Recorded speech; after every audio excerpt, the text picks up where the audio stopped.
Pada episode kali ini, fokus cerita kita akan kembali kepada sosok Saori Gading yang berada di negeri Ale Cina. Saori Gading nampak membantu istrinya, yakni Iwe Judaik, untuk bersiap-siap. Pada hari ini, Iwe Judaik bersama dengan para bawahan Saori Gading lainnya, serta Lagaligo dan Wedendridio akan berangkat menuju ke Ale Luwu. Saori Gading tentu merasa senang akan hal itu. Meskipun dalam hati, dia juga sedikit risau karena akan berpisah dengan istrinya.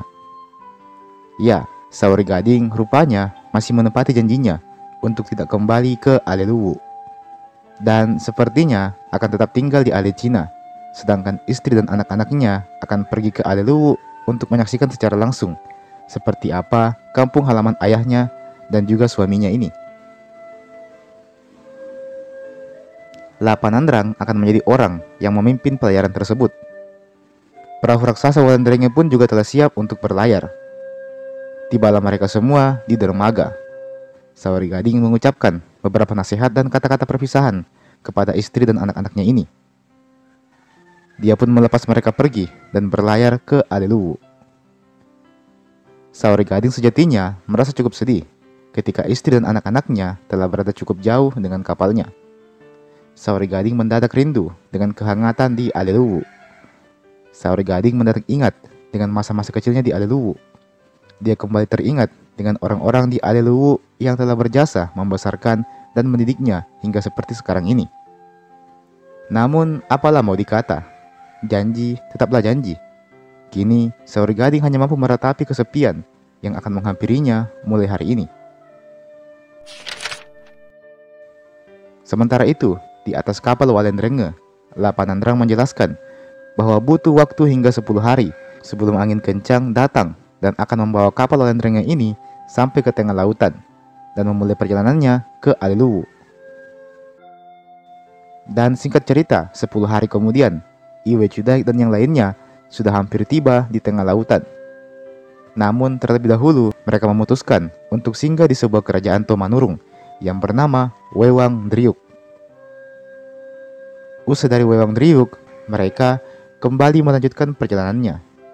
Di tengah perjalanan, tentu ada berbagai macam rintangan yang harus mereka hadapi, mulai dari badai hingga ombak yang besar. Beruntung, Wedendridio berada di kapal itu. Wedendridio yang memang adalah seorang bisu selalu menjadi penenang, yang mana kesaktiannya selalu berhasil membuat badai menjadi reda. Singkat cerita, 15 hari kemudian, nampaklah sebuah daratan yang menjulang luas. Segera La Panandrang memahami bahwa itulah Ale Luwu. Usai perjalanan yang cukup panjang, akhirnya tiba juga mereka di Ale Luwu.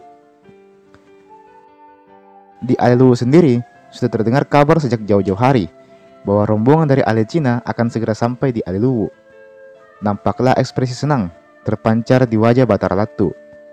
Dia dan istrinya nampak sangat menantikan kedatangan keluarga jauhnya itu.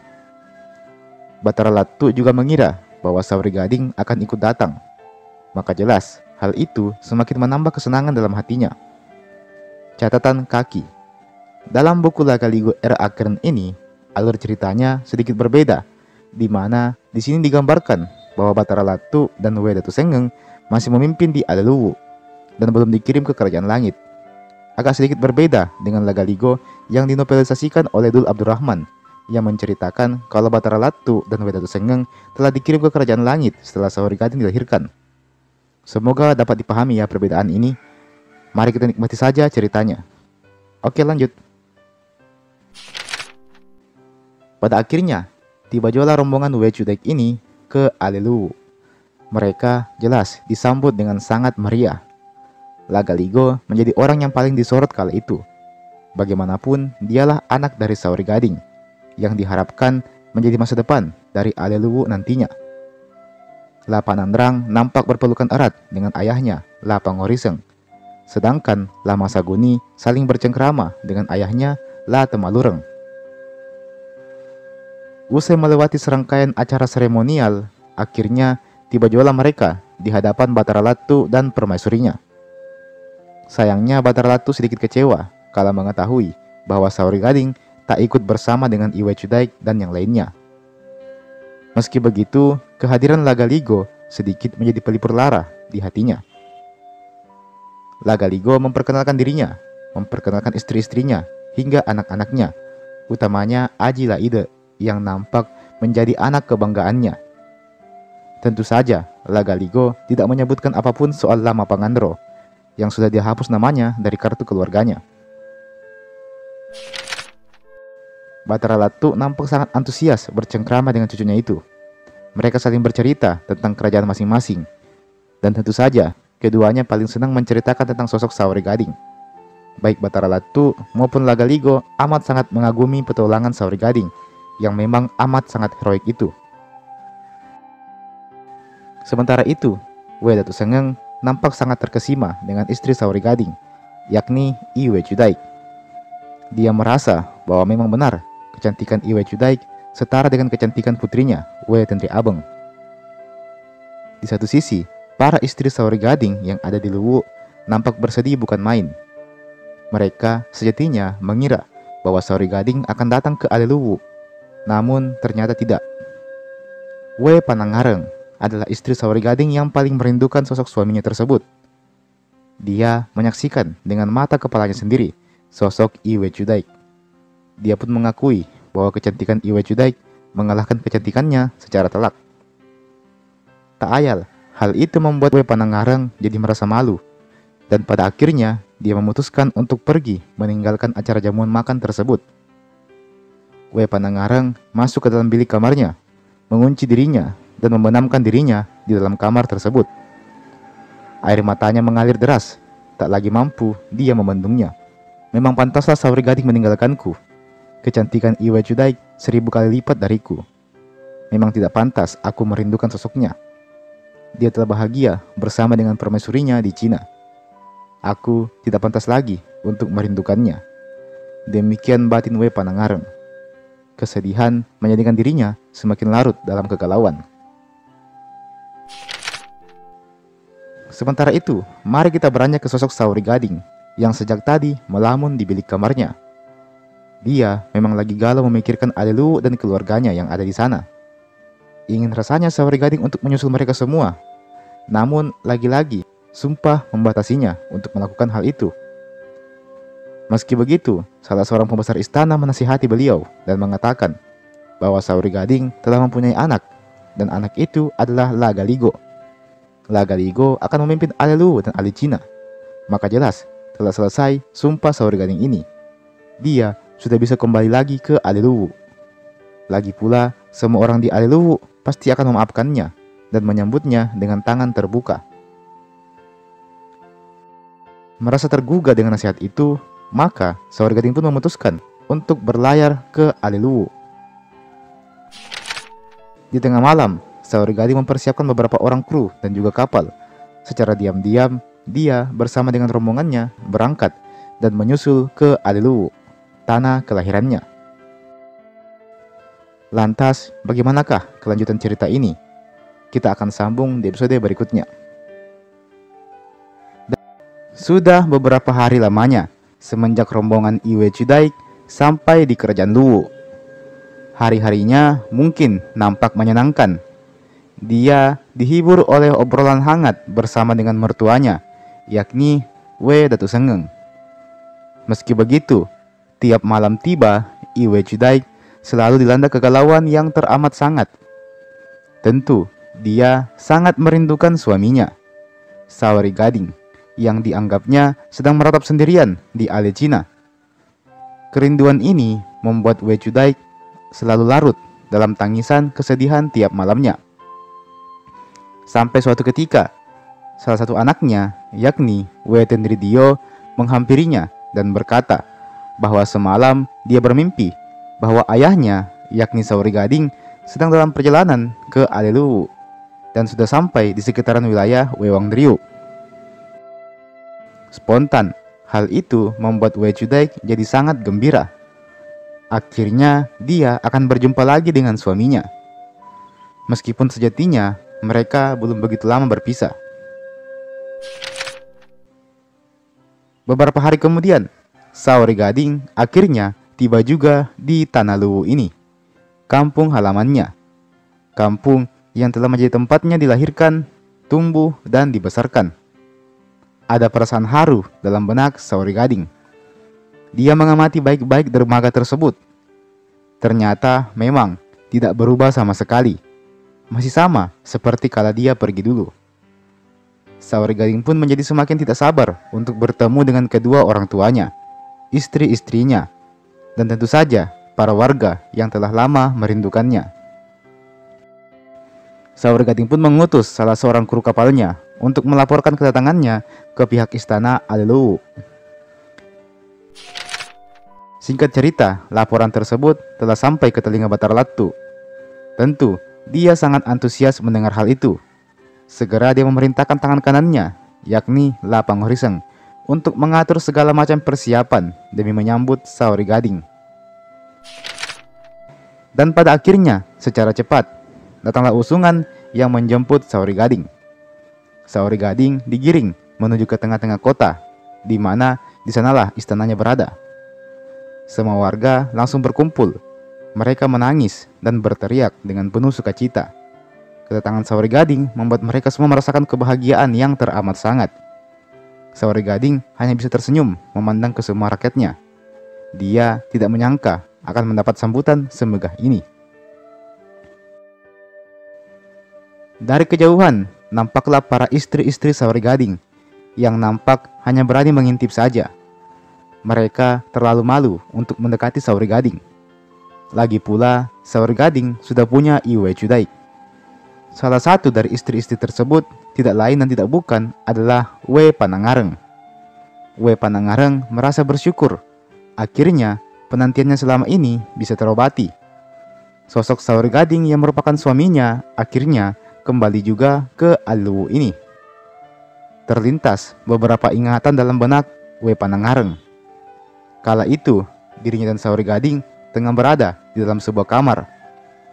Setelah menghabiskan malam-malam indah bersama, Saori Gading mengucapkan janji bahwa dirinya tidak akan pernah melupakan We Panangareng. Perasaannya ke We Panangareng akan selalu sama seperti saat itu. Demikianlah janji yang diutarakan Saori Gading pada waktu itu. Mengingat hal itu, sukses membuat We Panangareng menangis terseduh-seduh. Tangisan haru itu sukses membuatnya malu dan hendak pergi saja. Namun, Saori Gading keburu menyadarinya. Saori Gading menatap We Panangareng dari kejauhan. Tatapannya masih sama seperti dulu. Tatapan penuh kasih sayang. We Panangareng juga ikut menatap Saori Gading. Kedua mata mereka saling beradu pandang. Saori Gading lantas memberikan senyuman hangatnya kepada We Panangareng. Senyuman paling tulus yang hanya Saori Gading berikan kepada We Panangareng seorang, dan mungkin juga kepada Iwe Cudaik. We Panangareng menyaksikan senyuman itu dan ikut membalasnya juga dengan senyuman. Sayangnya, momen tersebut hanya berlangsung selama beberapa detik saja, karena Saori Gading buru-buru diarak untuk menemui Batara Latu dan We Datu Sengeng. Di sana juga telah menunggu istrinya yang lain, Iwe Cudaik. Meski hanya beberapa detik saja dia bertemu Saori Gading, namun rindu bertahun-tahun We Panangareng rasanya telah terobati. Dia kembali merasakan jatuh cinta untuk kedua kalinya kepada Saori Gading. Oke, mari kita berpindah scene. Kini, Saori Gading tengah duduk bersama dengan Iwe Cudaik. Di hadapan mereka telah nampak Batara Latu dan We Datu Sengeng. Ini adalah pertama kalinya mereka berempat bertemu secara langsung. Tentu, Saori Gading memberikan penghormatan kepada ayah dan ibunya itu. Tak lupa pula, mereka saling berbagi pelukan hangat. Batara Latu kemudian bercelote. Karena baru kali ini Saori Gading datang bersama dengan Iwe Cudaik, maka ada baiknya kita gelar kembali pernikahan mereka. Namun, tanggapan tersebut langsung dibalas Saori Gading. Aku sudah tua, dan bahkan sudah punya cucu ayahanda. Mana mungkin aku mau berperilaku seperti anak muda lagi. Demikian tanda Saori Gading yang langsung disambut dengan tawa oleh Batara Latu. Setelah itu, mereka menghabiskan waktu mereka untuk bercengkrama dan makan bersama. Ila Galigo sebenarnya juga ada di sana, Tapi dia ingin ayah dan ibunya membagi momen dengan kakek neneknya itu. Maka Lagaligo memutuskan untuk menyibukkan dirinya di gelanggang sabung ayam saja. Pada malam harinya, Saori Gading nampak asik berbincang-bincang dengan pamannya, yakni La Pangoriseng. Saori Gading banyak menceritakan petualangannya saat hendak ke negeri Cina, tentang perjuangannya mendapatkan hati Iwe Judaik hingga masa-masa kecil anak laki-lakinya, I Lagaligo. Sebenarnya La Pangoriseng sudah sering mendengar cerita itu. Namun, mendengarnya langsung dari Saori Gading tentu ada kesan tersendiri baginya. Kemudian, Saori Gading pun mengatakan bahwa salah satu niatnya saat kembali ke Aleluwu adalah untuk memperbaiki makam dari kakek neneknya, yakni Batara Guru dan We Nyilik Timo. Meski demikian, sejatinya makam Batara Guru dan We Nyilik Timo ini memang tidak ada, dikarenakan keduanya dikisahkan berpindah alam secara tiba-tiba dan tidak melalui yang namanya kematian. Mungkin yang dimaksudkan Saori Gading di sini adalah membangun dua buah makam untuk mereka sebagai bentuk simbol penghormatan agar orang-orang bisa terus mengenang sosok manusia pertama di Aleluwu ini. La Pangoriseng pun dengan cepat menyetujui hal itu. La Pangoriseng adalah anak pertama dari Batara Guru. Tentu dia sangat setuju dengan ide tersebut. Alhasil diputuskanlah bahwa hal tersebut akan dilakukan. Namun sebelum hal itu dilangsungkan, tentu ada ritual khusus dan harus pula diundang para Tomanurung lainnya dari kerajaan Tompotika maupun Lewang Driuk. Saori Gading mengangguk setuju. Setelah itu, keduanya mengakhiri percakapan mereka dan kembali ke kamar masing-masing. Usai perbincangan tersebut, keesokan harinya, La Pangoriseng melaporkan niat Saori Gading ini untuk membuat makam Batara Guru dan We Nyilik Timo kepada Batara Latu. Batara Latu setuju saja dengan hal itu. Maka dipersiapkanlah segala macam hal yang dibutuhkan untuk upacara tersebut. Singkat cerita, berbagai undangan pun disebarkan kepada para pembesar istana, Wewang Driuk, dan juga Tompotika, serta ke beberapa kerajaan lainnya.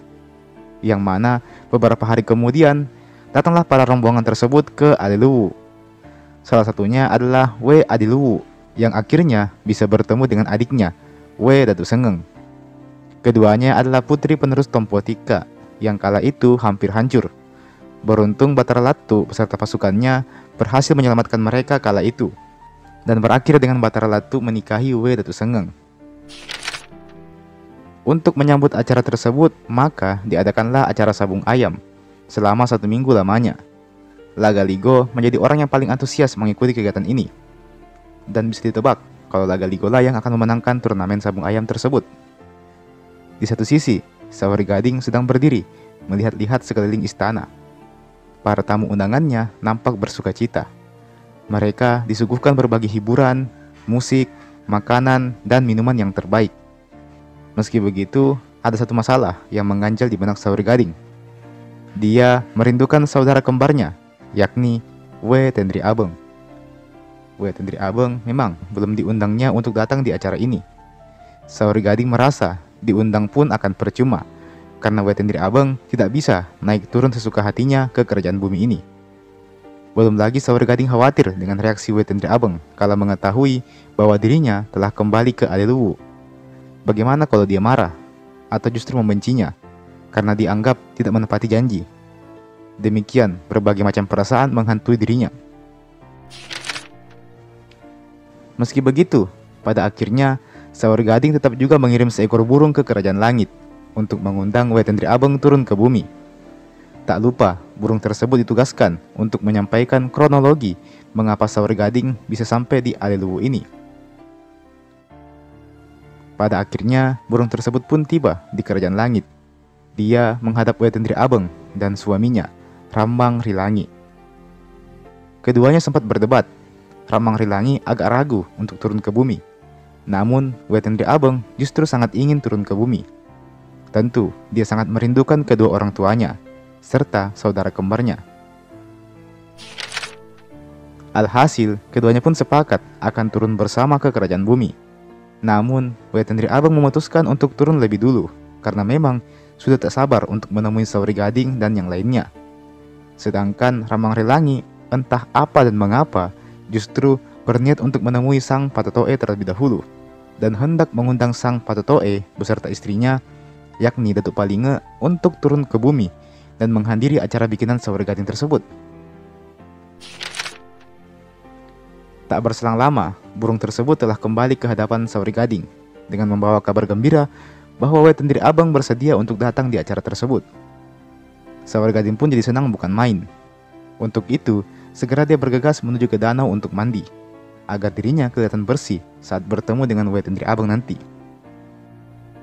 Namun, di tengah perjalanan menuju ke danau, Sauri Gading mampir sejenak ke sebuah istana kecil. Dia memasuki ruang istana tersebut. Nampak bukan sesuatu yang asing baginya. Sauri Gading lantas memasuki salah satu bilik terbesar di istana tersebut. Tanpa mengetuk pintu, Sauri Gading langsung masuk. Dan untuk pertama kalinya, bertemulah dia dengan sosok penghuni istana tersebut yang ternyata adalah Wei Panangareng. "Aku sudah pulang," ucap Sauri Gading dengan tersenyum. Wei Panangareng tidak langsung menjawab. Dia kaget. Bukankah Sauri Gading seharusnya sedang sibuk saat ini? Mengapa dia masih sanggup menyempatkan waktunya untuk menemui dirinya? "Kau tidak merindukanku?" tanya Sauri Gading kembali. Wei Panangareng langsung meneteskan air matanya, dan segera dia berlari untuk memeluk Sauri Gading. Keduanya berpelukan erat untuk beberapa saat. Memang, Sauri Gading paling mencintai Wei Panangareng. Di antara sekian banyak istrinya di Aliluwu ini, Wei Panangareng lah yang jadi kesayangannya.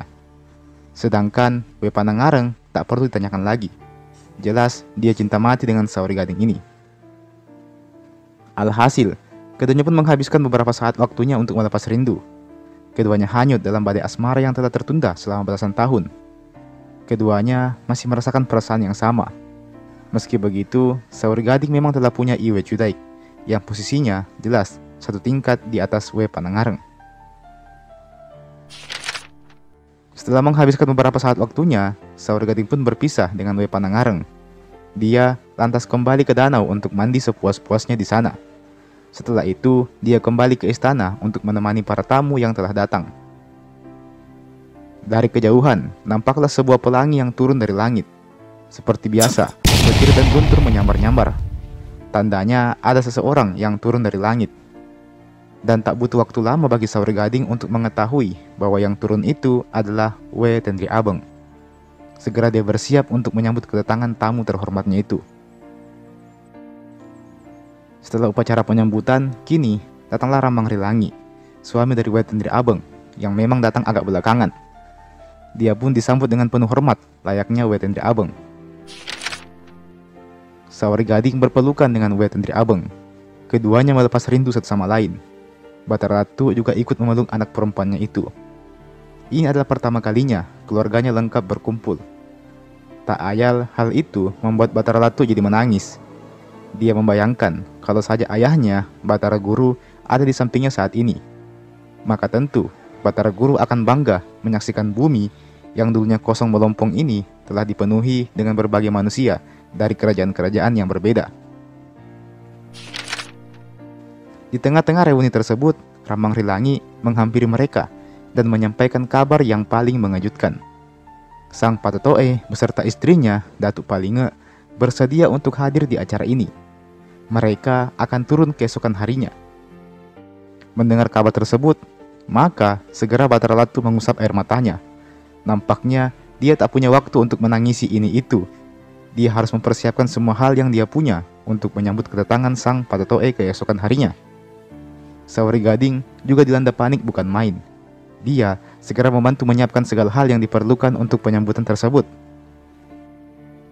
Sementara itu, Lagaligo yang tadinya sedang asik makan, kini terdiam membisu.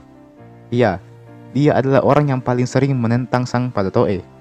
Sikapnya tak diragukan lagi, amat kurang ajar. Dan kini, Lagaligo panik bukan main. Entah hukuman apa yang akan menimpanya esok hari jika sang Patatoe melihat dirinya. Dan seperti apakah kelanjutan dari kisah mereka ini? Kita akan sambung di episode berikutnya.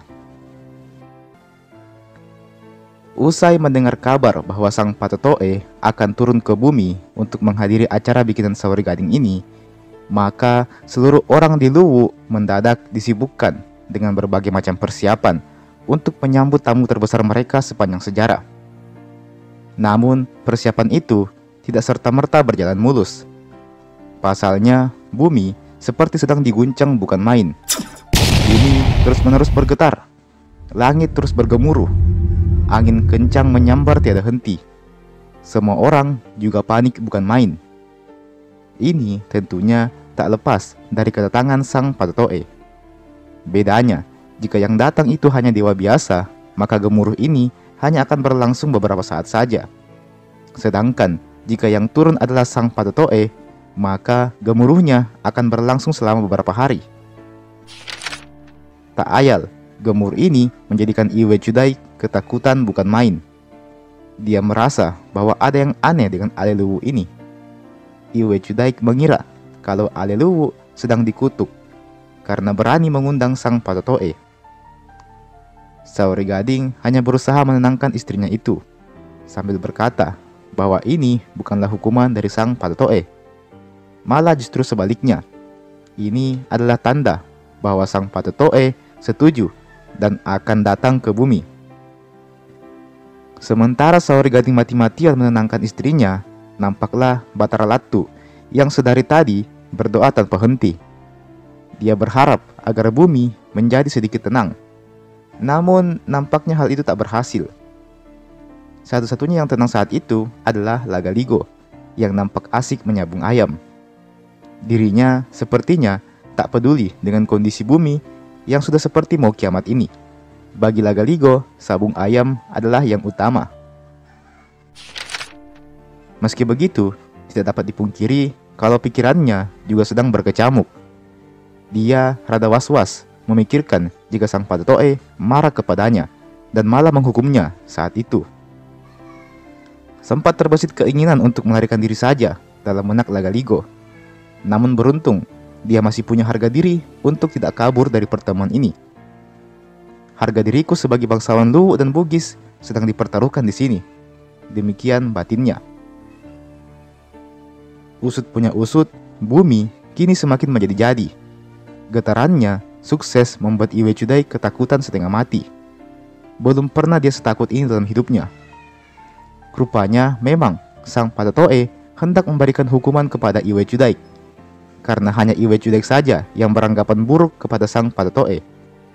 Padahal sang Patetoe jelas-jelas telah mengatakan akan turun ke bumi. Namun Iwe Chudai malah berpendapat negatif soal itu. Alhasil, jadilah gemuruh itu kian besar. Singkat cerita, 3 hari kemudian, bumi pun kembali normal. Bersamaan dengan itu, turunlah pelangi, yang dimana itu menjadi jalan bagi turunnya sang dewata Patetoe. Tentu, kedatangan sang Patetoe langsung disambut meriah oleh seluruh warga Aleluwu. Uetendridio menjadi orang yang memimpin upacara penyambutan tersebut. Bersama sang Patetoe, turut pula Datuk Palinge dan juga Guru Riselek, seorang dewa yang menjadi pemimpin di kerajaan Pertiwi. Rambang Rilangi menjadi orang yang menyambut ketiga dewa tersebut, diantarkannya mereka ke hadapan Saori Gading dan yang lainnya. Mereka pun langsung bercakap-cakap dengan akrab. Sang Patetoe tersenyum sinis ke arah Iwe Chudai, seolah memberi signal bahwa gemuruh itu hadir karena ulahnya. Sang Patetoe juga memberikan senyumannya kepada Saori Gading dan Batara Latu. Mereka pun saling berpelukan. Setelah itu, sang Patetoe menatap Lagaligo dengan sangar, membuat Lagaligo merinding bukan main. Keduanya saling tatap-tatapan, membuat Saori Gading menjadi panik. Akankah Lagaligo akan dihukum? Well, ternyata tidak juga. Sang Patetoe malah memberikan sebuah pakaian mewah kepada Lagaligo, sebuah jubah berwarna keemasan, yang tentunya diterima Lagaligo dengan sangat gembira. Setelah itu, sang Patetoe menepuk pundak Lagaligo, yang membuat Lagaligo terpental dan kesakitan, seolah memberikan tanda tentang siapa yang paling kuat di antara mereka. Percakapan pun dilanjutkan. Guru Riselek mengatakan bahwa tugas Sauri Gading telah hampir usai di bumi ini. Dia pun menawarkan beberapa wilayah di kerajaan Pertiwi untuk dimiliki Sauri Gading kelak. Secara gamblang, Guru Hriselek bahkan menawarkan Sauri Gading untuk menggantikannya menjadi pemimpin di seluruh wilayah Pertiwi, yang mana ucapan Guru Hriselek itu langsung disetujui oleh sang Patatoe. Betul sekali, kini sumpahmu telah berakhir. Kau boleh tinggal di Luwu selama 7 tahun.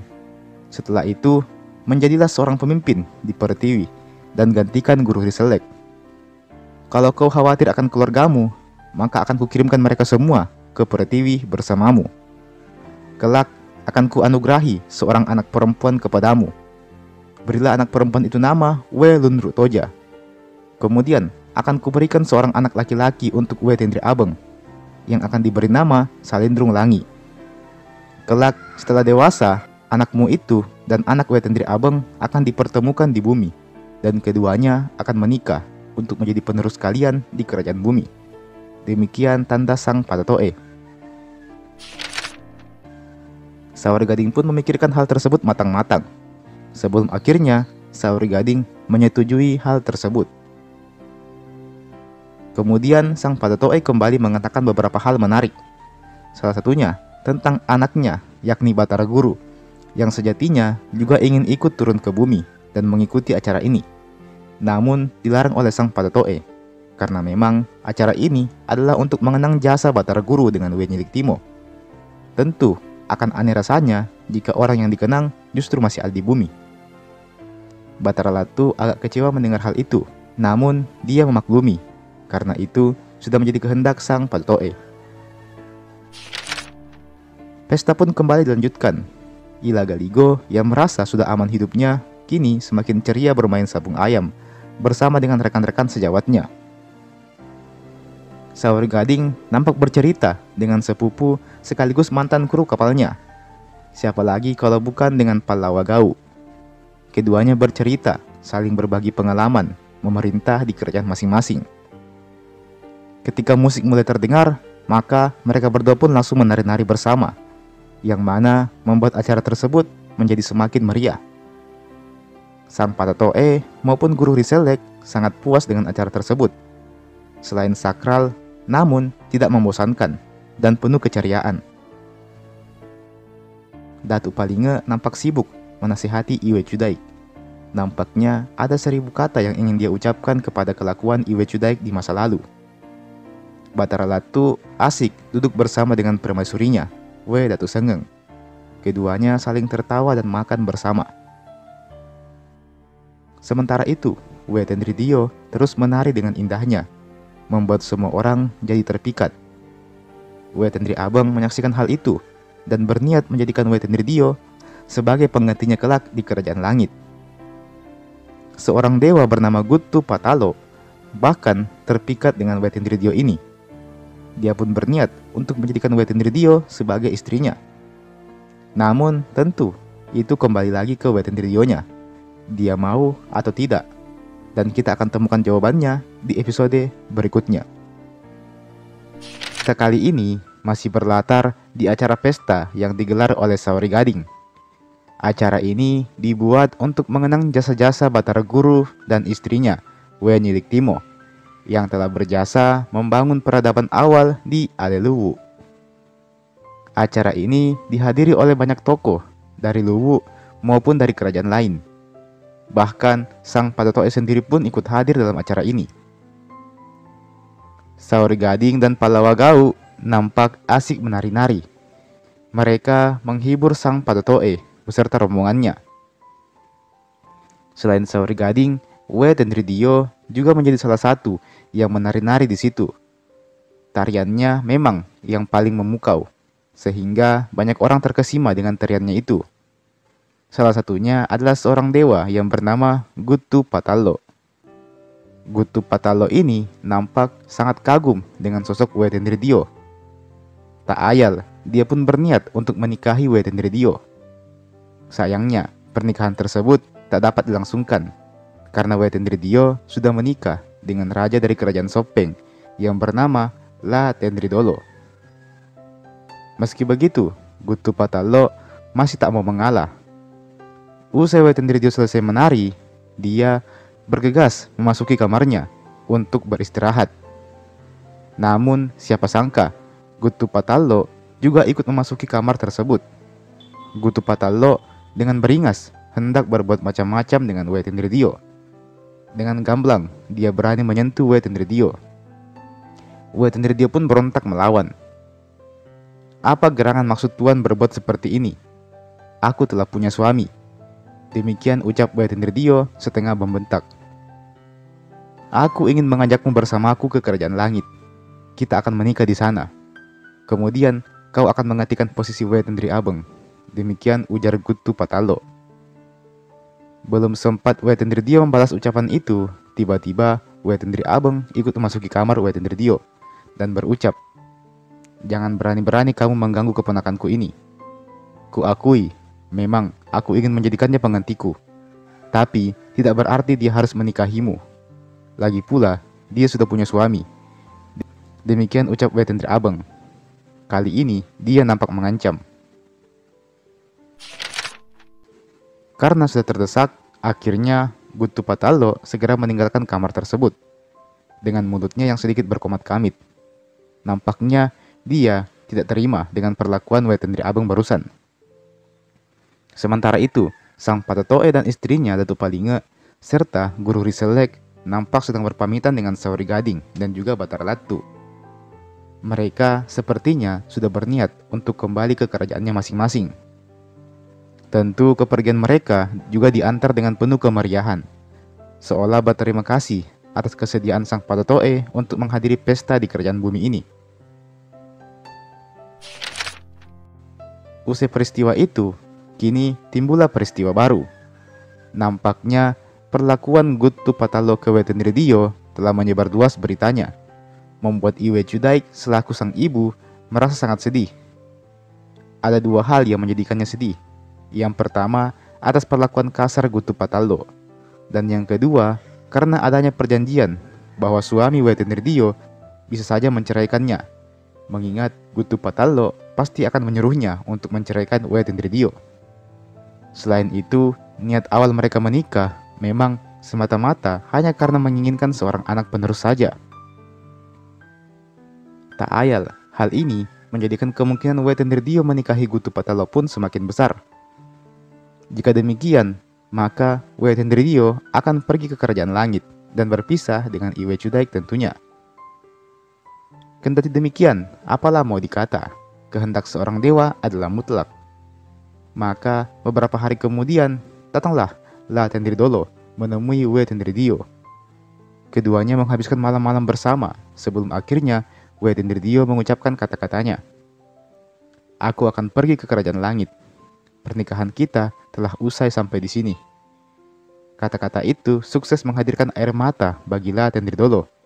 Rupanya dia telah mencintai Wetendridio amat sangat dalam. Dia pun menangis siang dan malam. Wetendri Abeng mau tidak mau akan menemani Wetendridio ke kerajaan langit.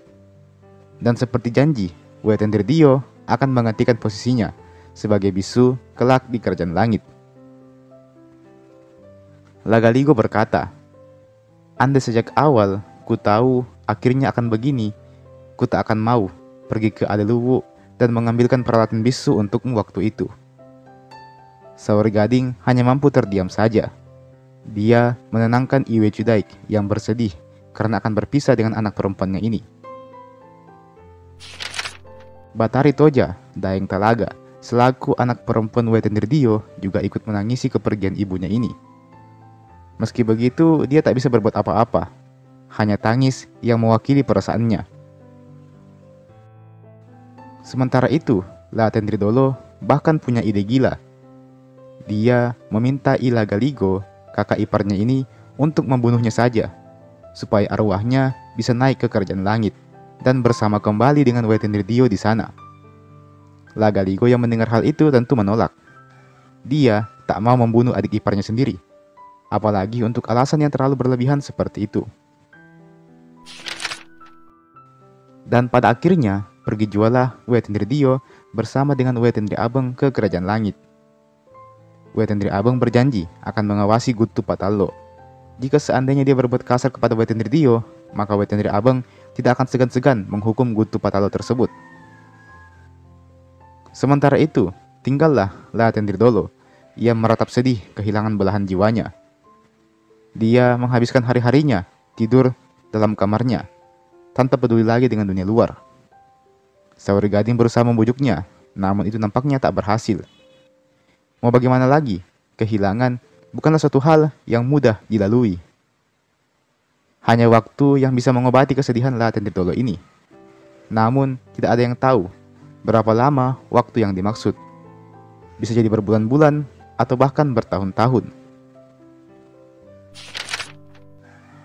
Sebenarnya, ada juga satu tokoh penting yang menghadiri acara besar Saori Gading ini.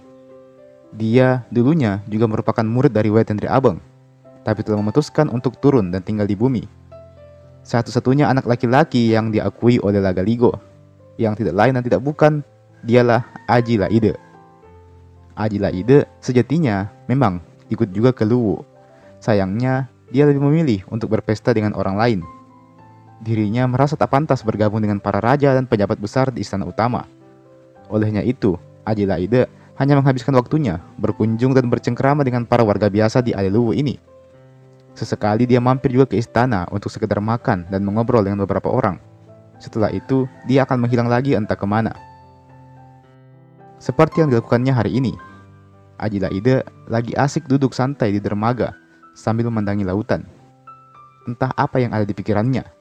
Sosoknya memang terlalu santai untuk ukuran seorang raja penerus Lagaligo yang dikenal tegas dan arogan. Dari kejauhan, Aji Laide melihat sebuah kapal tengah mendekat ke dermaga.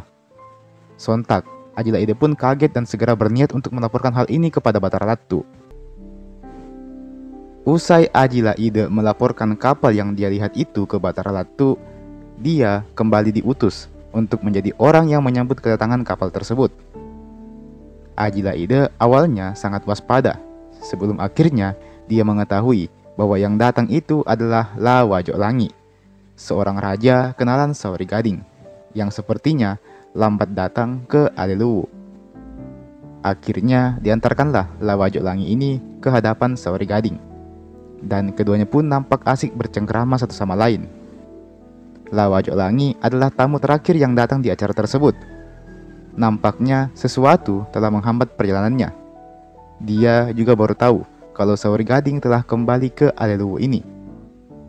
Alhasil, jadilah pesta jilid 2 digelar dengan tujuan untuk menjamu Lawajok Langi ini. Sementara itu, Aji Laide sendiri telah berniat untuk kembali ke Alicina. Dia berpamitan dengan para pembesar istana di Aliluwu. Aji Laide adalah anggota keluarga raja pertama yang pamit untuk pulang. Tak lama setelah itu, kini giliran Saori Gading dan seluruh rombongannya yang akan pamit dan kembali ke Alicina. Mereka semua pun berpamitan dengan Batara Latu dan istrinya, We Datu Sengeng. Lagaligo merasa bahwa harus ada seseorang yang menjadi pemimpin di Aliluwu untuk menghentikan Batara Latu kelak.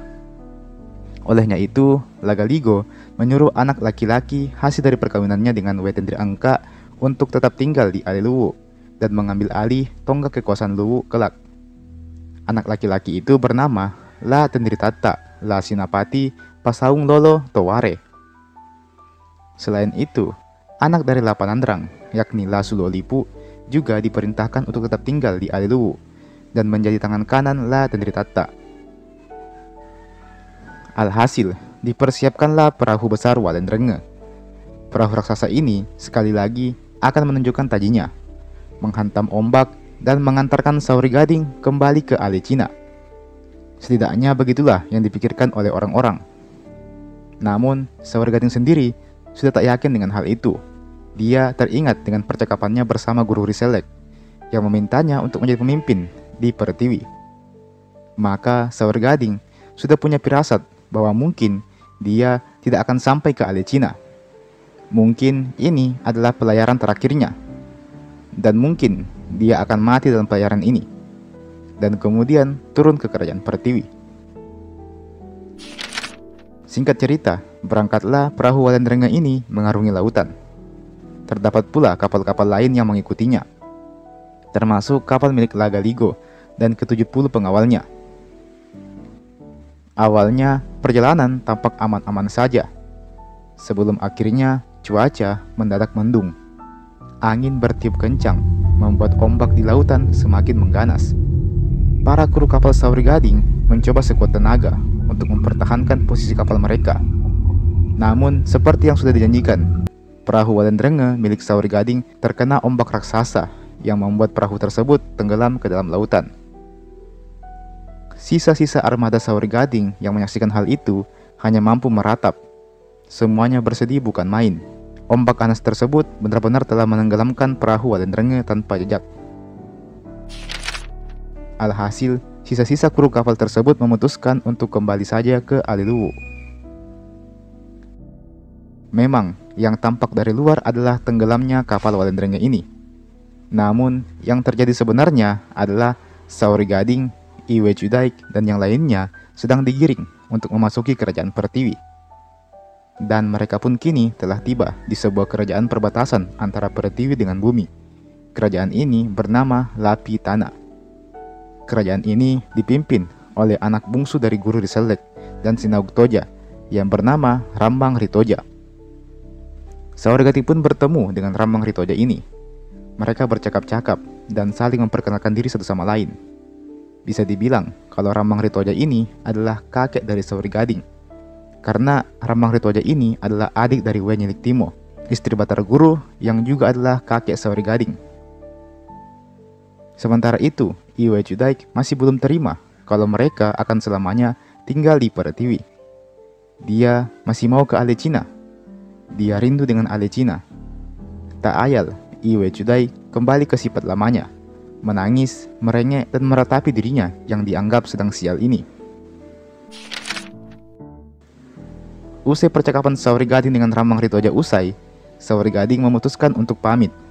Dirinya ingin segera menuju ke pusat dari kerajaan Pertiwi. Maka berlanjutlah perjalanan Walendrenge ini, mengarungi bawah lautan. Pemandangan yang terasa asing tentunya bagi Sauri Gading dan para kru kapalnya. Sangat berbeda dengan di bumi dan juga di langit.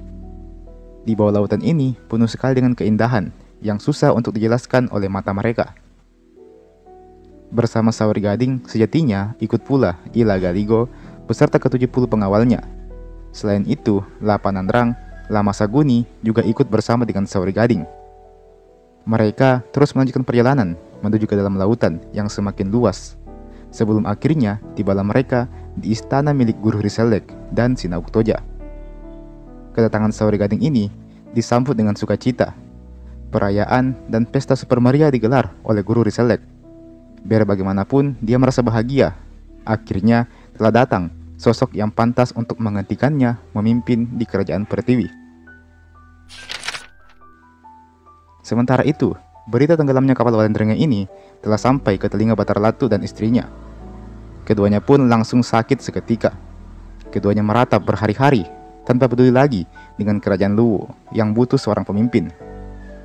Batara Latu merasakan kesedihan yang teramat dalam. Dia mengira bahwa anak cucunya itu telah meninggal dunia. Merasa kasihan dengan kondisi Batara Latu, maka Datuk Palinga pun memutuskan untuk menyuruh suaminya, yakni Sang Patotoe, untuk sekali lagi turun ke bumi dan menemui Batara Latu. Sang Patotoe yang sejatinya memang selalu menuruti perkataan istrinya ini pun langsung turun ke bumi.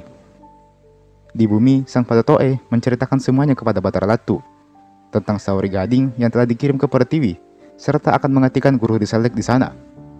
Tak hanya itu, Sang Patotoe juga menawarkan agar Batara Latu pun ikut turun ke Pertiwi dan tinggal di sana bersama dengan istrinya tentunya. Selain itu, Sang Patotoe juga memerintahkan agar semua Tomanurung dari Tompotika, Wewang Driuk, dan kerajaan-kerajaan lainnya untuk kembali ke langit. Meski begitu, Sang Patotoe mewasiatkan agar para kerajaan tersebut menyisakan satu orang keluarganya untuk menjadi pemimpin penerus mereka di bumi. Batara Latu setuju dengan tawaran itu. Maka pada akhirnya dia pun juga ikut turun ke kerajaan Pertiwi bersama dengan istrinya tentunya. Mana yang kita bahas di episode sebelumnya, di mana Sauri Gading akhirnya pergi ke kerajaan Pertiwi untuk kemudian menggantikan Guru Riselek di sana dan menjadi pemimpin utama di kerajaan Pertiwi. Kedatangan Saori Gading memang disambut dengan meriah. Semua orang nampak senang dengan Saori Gading, yang namanya memang sudah melegenda di seluruh penjuru lautan. Alhasil, beberapa tahun berikutnya, resmilah Saori Gading menjadi pemimpin di kerajaan Pertiwi. Saori Gading juga mendapat julukan baru, yakni Opu Samuda. Dan sesuai dengan yang dikatakan oleh sang Patotoe, Iwe Cudek pun hamil, dan lahirlah seorang anak perempuan yang bernama Mutia Toja. Mutia Toja inilah yang nantinya akan dikirim ke kerajaan bumi dan menikah dengan seorang pria dari kerajaan langit. Adapun pria yang dimaksudkan di sini adalah Salindrung Langi, yang merupakan anak bungsu dari Uwe Tendri Abeng. Hampir mirip dengan peristiwa Batara Guru dan Uwe Nyilik Timo, kisah yang sama pun kembali terulang. Pada masa di mana Salindrung Langi telah dewasa, dia dikirim ke bumi oleh sang Patotoe. Di bumi, dia menjadi pemimpin dari kerajaan Luwu. Adapun yang menjadi tangan kanannya adalah La Sulo Lipu. Salindrung Langi telah memimpin Luwu dalam usia yang relatif masih muda, sehingga sering digambarkan bahwa Salindrung Langi banyak melakukan keputusan yang terburu-buru dan kurang pertimbangan. Beruntung, adalah Sulo Lipu yang seolah melengkapi kekurangan Salindrung Langi ini. Ketika Salindrung Langi telah berusia cukup dewasa, maka dikirimkanlah seorang permaisuri dari kerajaan Pertiwi untuknya. Permaisuri tersebut tidak lain dan tidak bukan adalah Mutia Toja, anak dari Opu Samuda, Saori Gading, dengan Iwe Cudai. Kedatangan Mutia Toja disambut dengan penuh sukacita oleh para pembesar istana di Aliluwu. Mereka memang merindukan sosok Saori Gading maupun Batara Latu yang telah gaib ke Pertiwi. Kehadiran Mutia Toja tentu menjadi pengobat rindu mereka semua. Pada akhirnya, Mutia Toja pun menikah dengan Salindrung Langi. Keduanya menjadi sepasang kekasih yang saling mencintai. Keduanya memimpin Luwu dengan penuh kebanggaan. Meski begitu, ada satu peristiwa penting di sini, yang mana peristiwa ini sudah kita bahas di beberapa episode sebelumnya, di mana pada masa itu sudah terlalu banyak dewa yang naik turun dari langit ke bumi atau bahkan Pertiwi. Hal ini menjadikan kondisi bumi sangat tidak aman.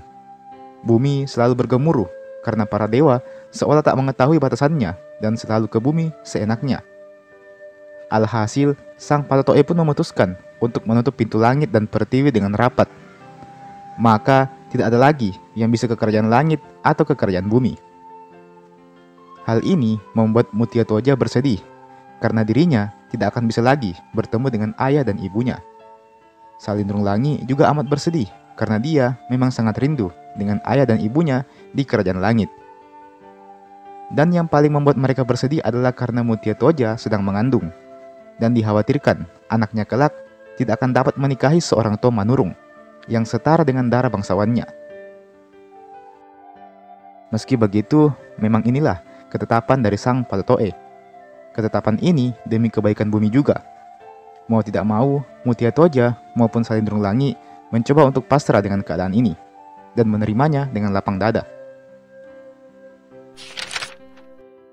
Singkat cerita, lahirlah seorang anak dari rahim Mutia Toja ini. Anak yang nantinya akan menjadi penerus di Aliluwu. Anak laki-laki tersebut bernama La Odang Patalo. La Odang Patalo menjadi bayi yang sangat dinantikan oleh seluruh warga di Aliluwu ini. Maka tak heran apabila Salindrung Langi ingin mengadakan acara besar untuk menyambut kelahiran sang bayi tersebut. Acara ini dilangsungkan beberapa bulan sebelum pintu langit benar-benar ditutup rapat. Maka tak heran apabila sang Patotoe pun juga ikut hadir dalam acara tersebut. Sang Patotoe bahkan menurunkan ayunan yang dia berikan khusus kepada La Odang Patalo. Sang Patotoe juga tidak ragu-ragu untuk menggendong bayi tersebut, menidurkannya di atas pangkuannya, menjadikan Odang Patalo sebagai manusia yang mendapat perlakuan paling khusus oleh sang Patotoe. Selain sang Patotoe, datang pula Aji Laide dan Lama Pangandro. Keduanya disambut dengan penuh hormat, karena merekalah sisa-sisa keturunan Tomanurung yang masih ada saat ini. Dua orang putra Lagaligo yang berbeda nasib. Satu diakui dan dipuja-puja, dan satunya lagi tidak dianggap dan malah diasingkan dari tanah leluhurnya sendiri. walaupun memang hal itu sudah tak berlaku lagi saat ini. Sawer Gading yang kini bernama Opu Samuda juga ikut berkunjung ke Aleluwo. Kehadirannya disambut dengan sukacita. Selain Sawer Gading, ada pula Batara Guru, Batara Latu, dan juga Wetendri Abeng yang ikut meramaikan acara tersebut. Mungkin ini akan menjadi terakhir kalinya mereka semua saling bertemu. Karena setelah ini, pintu langit dan Pertiwi akan ditutup rapat-rapat, dan mereka tak akan bisa lagi saling bertemu. Bumi akan mengurusi kehidupannya sendiri. Begitupun halnya dengan Pertiwi dan Kerajaan Langit. Pintu tersebut baru akan dibuka saat menjelang kiamat nantinya. Meski begitu, Sang Patetoe menegaskan bahwa dia akan secara diam-diam menurunkan beberapa orang tua manurung ke bumi untuk menjadi pemimpin, untuk beranak pinak, dan kemudian anak-anaknya akan meneruskan kepemimpinannya. Para tua manurung inilah yang kemudian kita kenal pada masa-masa berikutnya sebagai para raja dari kerajaan-kerajaan di masa depan, seperti Bone, Sopeng, Wajo, Goa, dan masih banyak lagi. Selain itu, Sang Patetoe juga memberikan sebuah pengumuman besar. Sama halnya dengan Guru Huriselek yang telah digantikan posisinya untuk memimpin Pertiwi oleh Opu Samuda Sawer Gading, maka Sang Patetoe juga berniat untuk menunjuk Batara Guru untuk menggantikan posisinya sebagai raja di Kerajaan Langit. Dengan kata lain, Batara Guru akan menjadi sosok Sang Patetoe berikutnya. Tentu, hal itu disambut dengan sukacita. Meskipun tak sedikit pula yang bersedih, seperti Wetendri Abeng, karena dia tak akan bisa lagi bertemu dengan anak cucunya di Kerajaan Bumi. Pada akhirnya, upacara tersebut pun usai. Semua tamu kembali ke negerinya masing-masing. Sang Patetoe naik kembali ke Kerajaan Langit bersama dengan penerusnya, yakni Batara Guru. Batara Latu dan Sawer Gading beserta rombongannya kembali ke Pertiwi dan menjalankan kepemimpinan di sana. Ajila Ide dan Lama Pangandro pamit dan kembali ke kerajaan mereka masing-masing. Tinggallah Mutia Toja dan Salindrung Langi yang menjadi harapan kerajaan bumi. Mereka berdua saling menghibur satu sama lain, dan keduanya saling menguatkan, sambil terus mengayun anak laki-laki mereka di ayunan, Odang Patalo. Dan inilah Ila Galigo series.